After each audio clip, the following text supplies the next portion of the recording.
Hello, you magnificent... What's that say? Millionaire? Could you give me a minute, please? It's not just my writing. This is a really magnificentarian.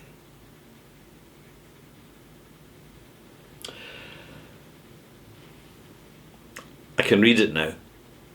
Hello, you magnificent, masterful millionaires, and thank you to Noor for that malt mention. I'm Ralphie in the Bothy, talking whiskey. This is Ralphie Review 955 Extras. This means that I'm not specifically reviewing a whiskey or other quality spirit, and basically it's a wider conversation which is really useful for people who are experiencing whiskey, into whiskey, buying whiskey and learning about enjoying it.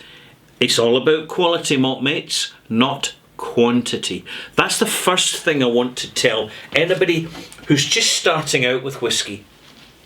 And this time of year, because we're in the end of November in 2022, it's the sort of time of year that people who don't normally buy whiskey or consider having any interest in whiskey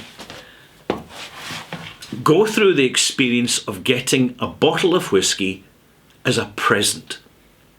And it's very tempting to say, well, it's a blend, so I'm going to have it with Coca-Cola and ice. And do you know what? If it's a blend, you go for it. That's what it's designed for, with that chill filtration and the added caramel colourant and the price as well. So don't pay too much for your blends, because they're far cheaper to produce than single malts. But of course, it's a special time of year when you're coming up to the new year. And if you know anybody at all who celebrates the new year in a kind of Scottish style, you may find that you're giving them a bottle of single malt whiskey because it's better quality, it's fancier. Or you may be receiving a bottle of single malt whiskey because someone thinks quite highly of you and they've got the very best of intentions. And where do you start with it? And you probably start with a tumbler, and you probably start with a handful of large lumps of ice, and you might even add some ginger ale to it, or soda, a Scotch and soda. And then you feel, well, hang about, that's what you do with blends. This is a single malt. I'm supposed to sip it, and I'm supposed to use one of these shapes of glasses because that's what people are telling me online. Well, it's entirely optional, malt mates. If you've either paid for the bottle yourself or you've received it as a gift, you can drink it any way you want to. Or maybe you don't even want to open the bottle because it might be worth money in the future because you've heard that, whiskey's really seriously investable. And just to confirm, some is, not a lot. And in fact, at this moment in time, the value of some whiskies at auction is going down. For a very simple reason, the global economy is poorer and it's going down. And auctions reflect that. So don't be misty-eyed about that bottle of single malt. Its primary purpose is made for drinking. And sure, if you don't have one of these fancy Glencairn glasses, you probably have a tumbler. Just use that tumbler. Or, optionally, if you've just got a little wine goblet, that's perfect. Any sort of curved vessel or a tulip glass is ideal because it helps you access from a place of relative inexperience the subtleties and complexities of the flavour. And it's highly likely if you've got a ubiquitous supermarket or travel retail branded malt, whether it be Scotch or Irish or Japanese, that you're going to get something out of it. It's not going to blow your socks off unless somebody with a sense of humour has bought you, a completely inexperienced whiskey drinker, a bottle of cask strength Laphroaig. That'll clear up your cold quickly. So what you probably get is something like Glenmorangie 10-year-old or Glenfiddich 10-year-old, or if you're lucky, some Anoch 10-year-old or Glencadam non-age statement, something like that. Not too expensive. You might even get a bottle of Jura, because they're always really cheap in the supermarket, because the distillery, frankly, isn't particularly highly valued by its owners, unfortunately. But where do you start? You start with keeping it simple. You pour a glass, you forget the ice, just hold it in your hands, warm up the glass just a little bit, not too much, and remember, there's no hurry. Absolutely no hurry. Enjoy the malt moment. What's a malt moment? It's peace and quiet, it's silence, the television's off, your mobile device isn't silent, you don't have anybody in your ear going me, me, me, me, me, me, me, me, me, me, me, me, me, me. You don't have any of that. You're enjoying a singularity. Space for yourself. A quality moment. Beautiful, delightful silence. Probably indoors, by a fireside or a source of heat, in a wee corner, away from all the madding crowds of family and young kids, and you're focusing not on quantity but in quality. You see, when drinks are mixed, you can disguise the volume of alcohol you're consuming. When you have liquor straight, there's nowhere to hide the actual volume of consumption. You know what you're drinking. It says the strength on the bottle. You know that you maybe have about an inch and a half if you're really feeling generous, and you'll take your time. You probably have a nice big glass of water beside it, which is a very sensible thing to do, so as it keeps you hydrated. And so as you don't, because of the strength and the behaviour of alcohol, which is a solvent after all, it won't dehydrate you if you're just having it neat and concentrated. You will find that you will, after you've smelled and tasted a bit, just add a tiny wee drop of water from a teaspoon or whatever, from a small jug, and you'll give it 5 or 10 minutes. And despite complete lack of experience, you will notice the difference. It may be a bit generalised, it may be a bit vague, but it's definitely there. Now, you are beginning your journey.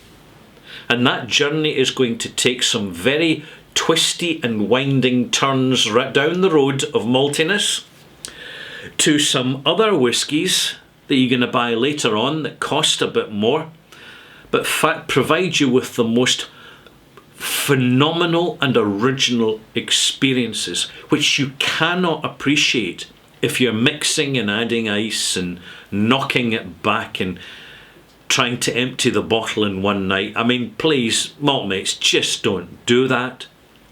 You're making a fool of yourself and you're harming your health. And then you become a liability to those around you, particularly those who still care for you. So keep it quality, not quantity. It's why you've got a bottle of single malt there in the first place. And you're beginning. And there's no rush, by the way. Take your time. Whiskey's expensive. There's a lot of tax to be paid, no matter which country you're in. So you might as well savour the moment, literally, and not rush it. Take your time. See how your senses respond, your sense of smell and your sense of taste. And remember, you're not doing this to get pickled, buzzed, drunk. You leave that to those who go for volume consumption of mass budget brands. They're out there. You stay in Quality Street. And when you start your journey properly, and then you start to speak to people a bit more experienced, and you chat to people in specialist shops and they tell you about a local whisky club, and then you do your online research and you see these fun videos on YouTube, there's no stopping you, there's no holding you back. You have more resources to learn about whisky faster than any previous generation of whisky fans has ever had. And it's all down to the internet. And it's not just whisky, it's spirits from around the world. Many are made for mixing, and that's fine. But quite a few, and increasingly they're available, are made for sipping, slow sipping. They're all about the flavour. And alcohol delivers that experience better than anything else known to humans. Anything. Cheers. You've started your journey. I wish you well. May you have many merry, happy malt moments. And then you'll meet your malt mates, and you'll probably be in good company. But beware the alcoholics. Do not tolerate them. And do not invite them to tolerate themselves either. If someone needs help, help them, point them in the right direction, and make sure they tackle it. Alcohol is a complex relationship. We all have to take time out now and again. But you get better at it the more experienced you become. You start to know whether you've got a weakness for alcohol or the strength to control it.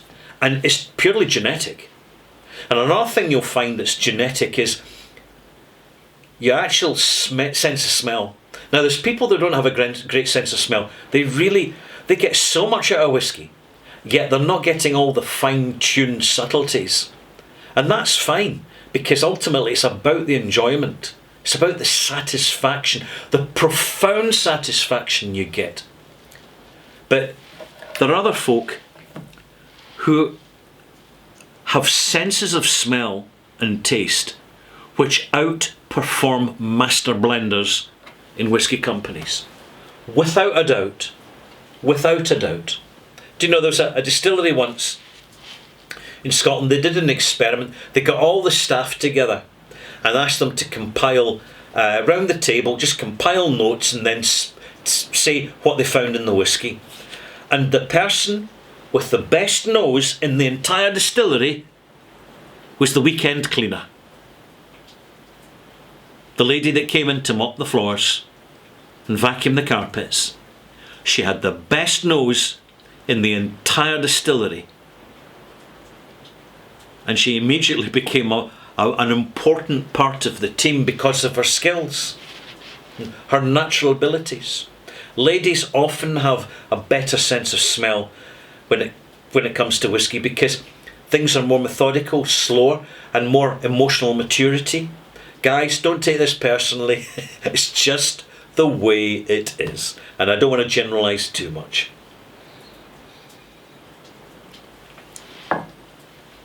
So that's you up and running. You've started your whisky journey. I wish you luck.